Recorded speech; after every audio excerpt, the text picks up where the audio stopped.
Okay, welcome back to Papa Leroy Cooks. Today, we are gonna cook some tomahawk steaks. These are not just your ordinary tomahawk steaks. These are Wagyu tomahawk steaks.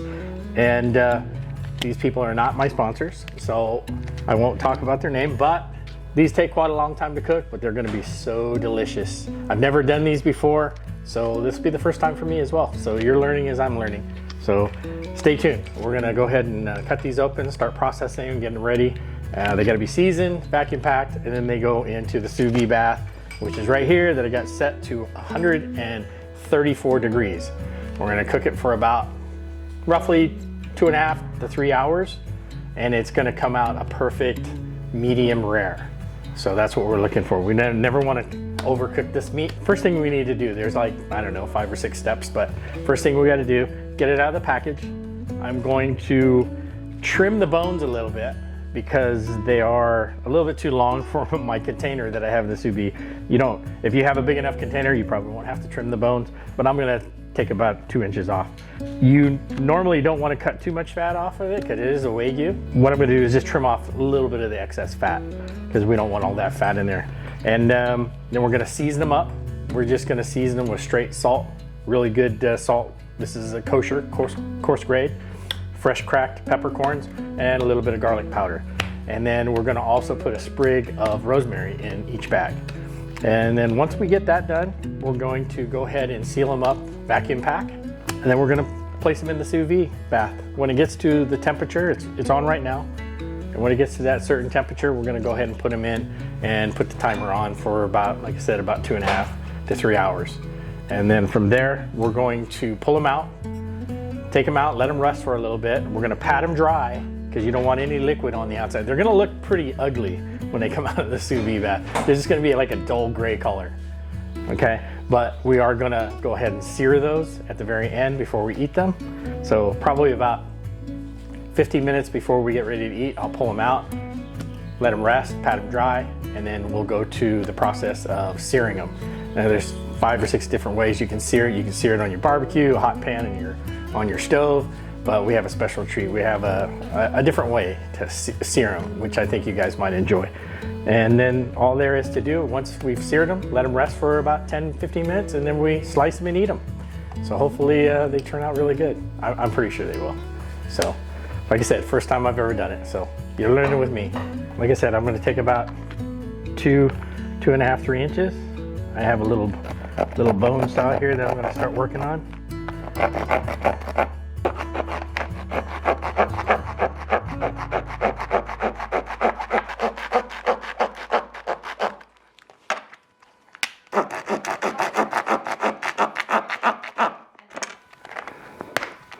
There it goes. On second thought, guys, I think I'm gonna leave the fat on. I'm not gonna trim anything off of it because, fat is flavor, and if the person doesn't want to eat the fat, they can trim it off, when they're eating. But for the flavor and everything, it's not really a lot of fat. I thought it was more. I'm just gonna leave it on, and we're gonna see how it comes out. Is that all rosemary right there? Yeah, these are like really fresh, so we're gonna grab a few of these because we need some garnishes, but we also need some to cook the meat. I only need a couple of sprigs for the meat, and then we're gonna cut a couple for some garnish. There we go. That should be enough. Beautiful fresh rosemary. It's gonna make our steaks, oh, it's so aromatic. It's gonna make our steaks taste really good. It's just gonna add that next level that we're looking for. Nice, flavorful, beautiful. Can't wait. So the next step is, the steak, you want those to kind of get a little bit room temperature. It'll cook more evenly when you set your time for 2.5, 3 hours. When the meat is at room temperature, it's also better. It's not gonna hurt your meat or anything like that. It just helps with the cooking process. So, especially meats this thick, they could sit out for a good hour before you start cooking them. We're not gonna wait that long, but our next step is to go ahead and get our vacuum bags ready, because once we season them, they're going straight into the bag. We're gonna go ahead and make our bags here. I'm gonna take my steak as a little measuring guide because we don't need it that long. That should be good enough. And that's one. And we're gonna need another one. We're gonna make this one exactly the same size, so kind of close. When you got your bags cut, you want to fold back about 2 or 3 inches because you want to make sure that where you're gonna seal it is not moist or there's no grease or anything like that. Reason being is you want a nice good seal. You don't want these to open up while you're cooking them. Okay, and we do have our bags ready. Now we're gonna go ahead and season our steaks. I'm just still patting them dry a little bit to get some of that excess liquid off. It's not hurting the steak, it's not taking any flavor away. All right, when we come to season these, we want a good amount of seasoning. Okay, you don't want to be shy with the seasoning. So this is a really good, coarse kosher salt. So we want to season it liberally. You can pat it down if you want to make it stick a little bit better. Okay, we're going to go ahead and get the other side. And you think with this amount of salt it would be salty, but not at all. What we're going to do now is get some nice coarse ground black pepper. This is the part where you're going to have to season it how you like it. I like pepper. I'm pretty sure most of my guests that I'm going to be feeding tonight like pepper. So we're going to be liberal with it. Now for a steak this size, we want to make sure we season all parts. So what I'm going to do is I'm going to lay down a little bit of salt here on my chopping board. Get me some more black pepper. And then what we're going to do is we're just going to roll this into the seasoning like this. So we make sure we get all of the steak seasoned up. There you go. And then 1 sprig of rosemary. We're going to do the same thing to this one. When we're cooking steaks like this, we really want to take the time and do it right. So, it's not gonna, you don't want to rush this process. This part is what's going to give you a flavorful steak. If you rush it and you don't get the right amount of seasoning, then your steak is probably going to come out a little bit bland. But that's why take the care. These steaks aren't cheap. Okay, like I said, we weren't sponsored by this company, so we had to purchase them. So this meat is quite expensive. So take the time, do it right. That way you have a good product at the end. It's going to be nice and juicy. You'll see it. It's going to be amazing. We're going to put some garlic powder too. One of the things before I put the rosemary on, I did put it on, but I want a little bit of garlic on here too. So we're just going to do a little bit of garlic. Not a lot, just enough to flavor steak really well. We want to get all edges, just like the salt and pepper. We want to get all edges perfectly seasoned, and that's what we're looking for. See how it's even all the way around? That's what you're looking for. You don't want to build up a salt and build up a pepper. You just want it nice and even, so to make the steak that more flavorful. So now we're going to get ready to put them in the bag to sous vide. So what we do is open them up as much as we can. Try not to rub off too much of the seasoning. Okay, we're going to get a sprig of rosemary.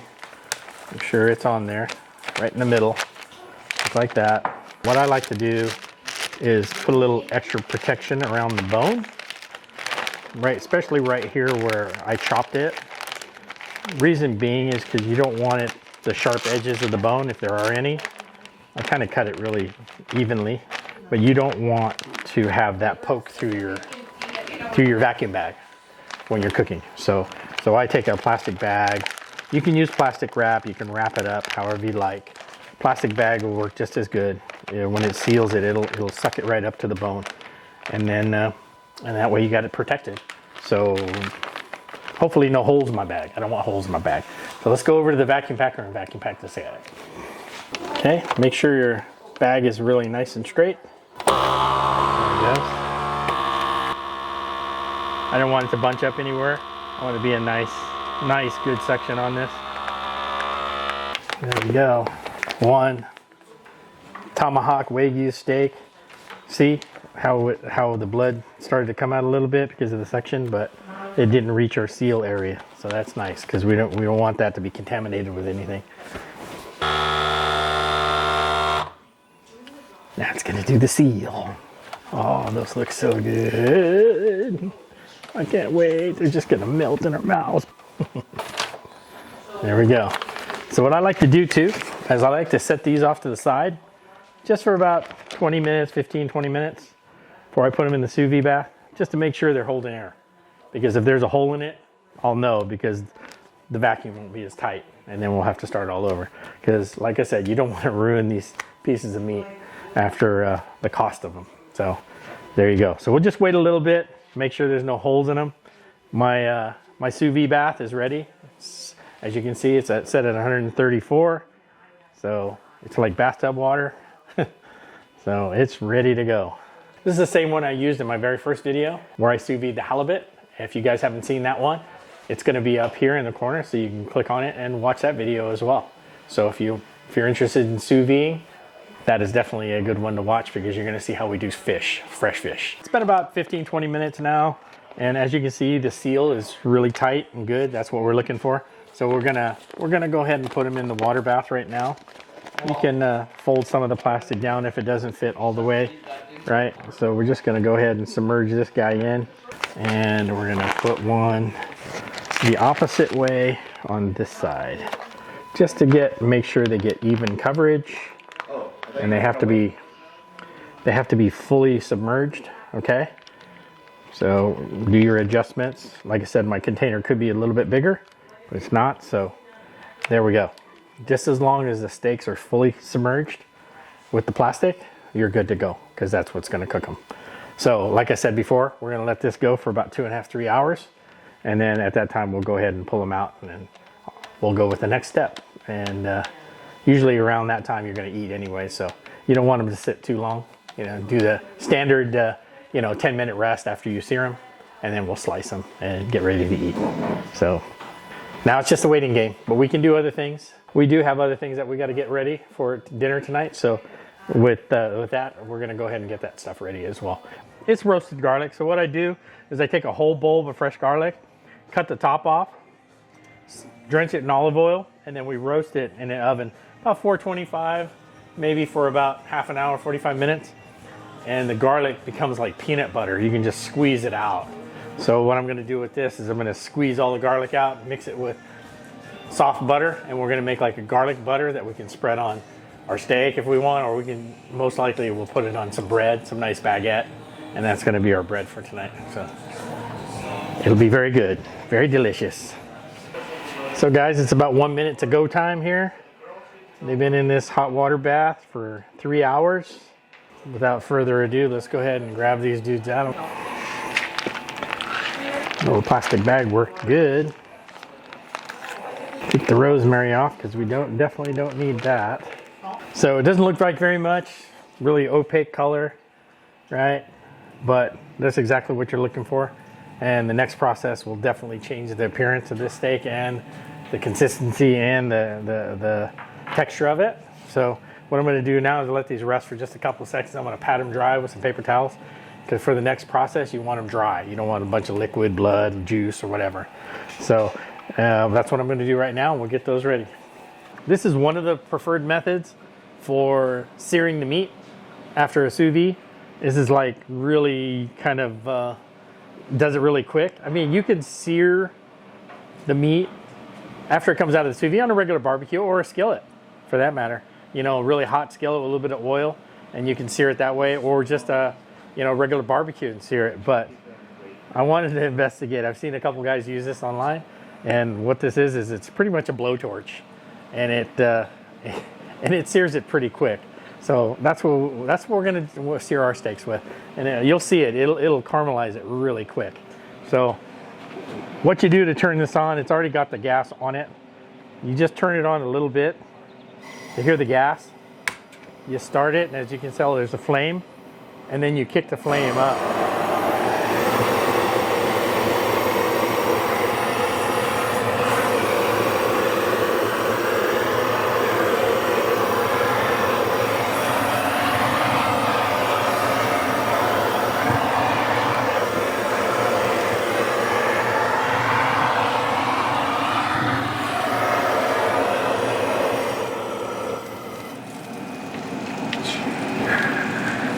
And then I'm gonna go ahead and turn these over and get the other side.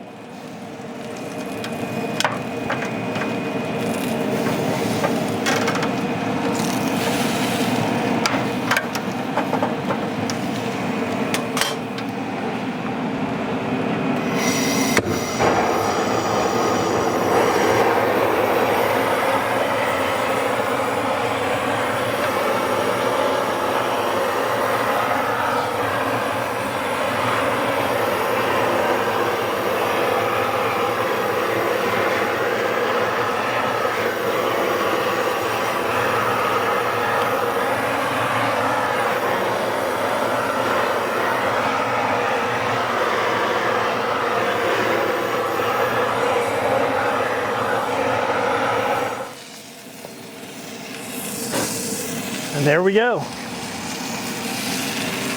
That one actually I could probably do it just a little bit more.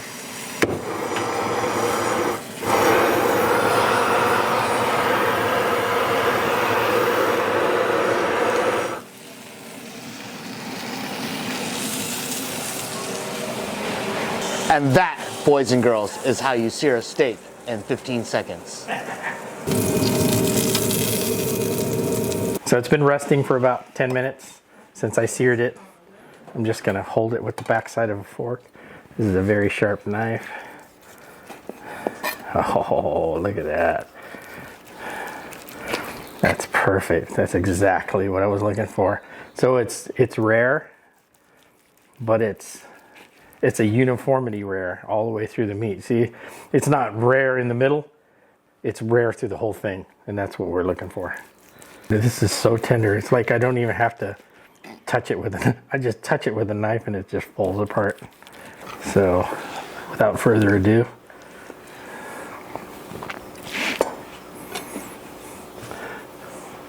let's taste it.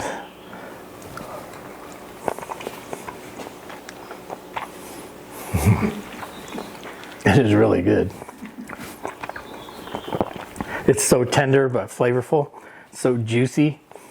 It is rare, but that's the way you got to cook this meat. You can't overcook this meat, because if you do, you just ruined it.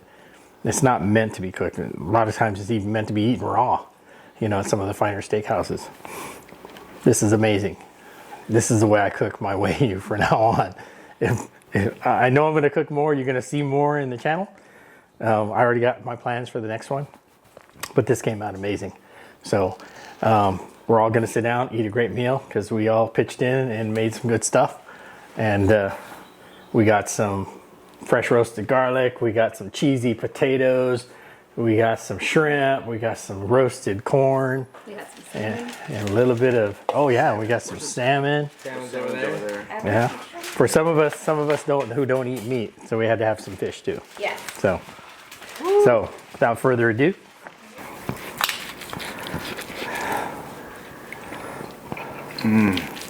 That's just wonderful. So soft and tender, and beef flavors are just so fantastic. It explodes in your mouth, bud. Monica, you wanna try it?